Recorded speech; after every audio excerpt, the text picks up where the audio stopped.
हरियाणा विधानसभा चुनाव 2024 में इनेलो बसपा गठबंधन किसका बिगाड़ेंगे खेल या बनेंगे हरियाणा में किंग मेकर। आज इसी विषय पर चर्चा करेंगे।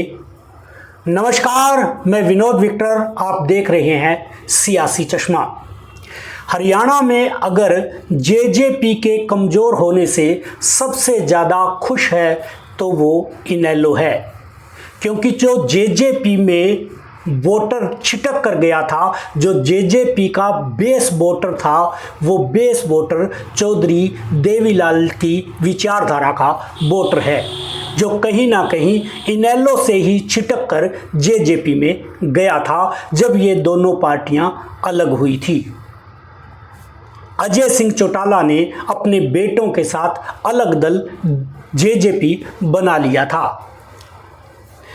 इसलिए जैसे ही जेजेपी कमज़ोर होगी तो उसका जो वोट बैंक है वो किसी दूसरी पार्टियों में जाना मुश्किल है। वो वोट बैंक वापस इनेलो का ही रुख करेगा।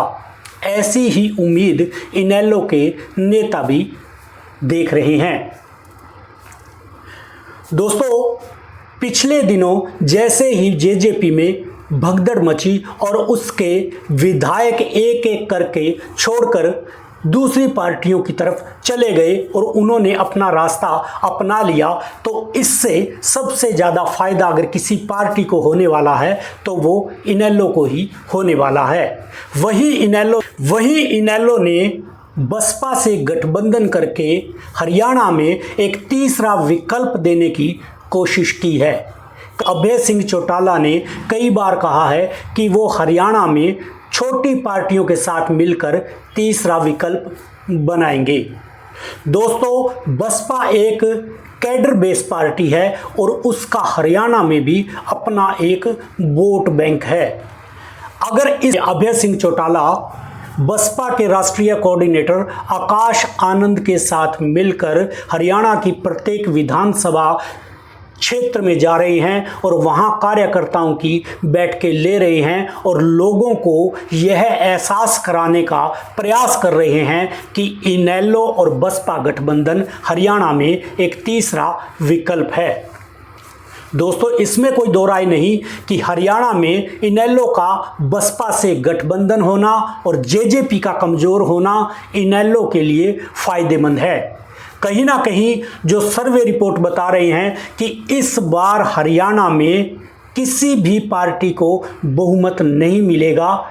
अगर ऐसी स्थिति हरियाणा में उत्पन्न होती है और इनेलो बसपा गठबंधन की कुछ सीटें आ जाती है तो संभाविक है कि इनेलो और बसपा गठबंधन हरियाणा में किंग मेकर भी बन सकता है। वहीं अगर बात बीजेपी की करें तो बीजेपी इनेलो और बसपा के गठबंधन से खुश नजर आ रहा है। कहीं ना कहीं बीजेपी के नेताओं को लग रहा है कि इनेलो और बसपा गठबंधन कांग्रेस को इस चुनाव में नुकसान पहुंचाएंगे। हरियाणा में जो एससी वोट कहीं ना कहीं जो कांग्रेस की मजबूती को देखते हुए कांग्रेस की तरफ आकर्षित हो रहा था, उसे अगर कहीं ना कहीं इनेलो बसपा गठबंधन मजबूत दिखेगा तो वो इनेलो बसपा गठबंधन की तरफ जा सकता है। वहीं हरियाणा में जो 26% जाट वोट बैंक है वो भी कहीं ना कहीं उसको भी इनेलो नुकसान पहुंचा सकती है, क्योंकि इस समय जो जाट वोट बैंक है वो पूरी तरह से कांग्रेस के साथ है और बीजेपी कहीं ना कहीं बैकवर्ड और दलित वोटों के साथ साथ ब्राह्मण वोटों पर दाव खेल रही है।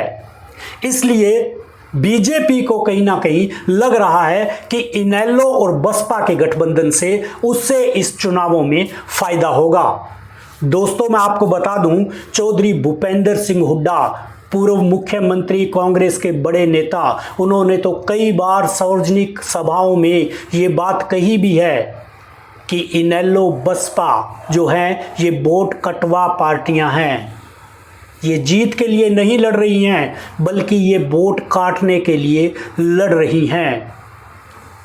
आपको इसमें क्या लगता है, कृपया आप कमेंट करके बताएं। आज के विश्लेषण में इतना ही, तब तक के लिए नमस्कार।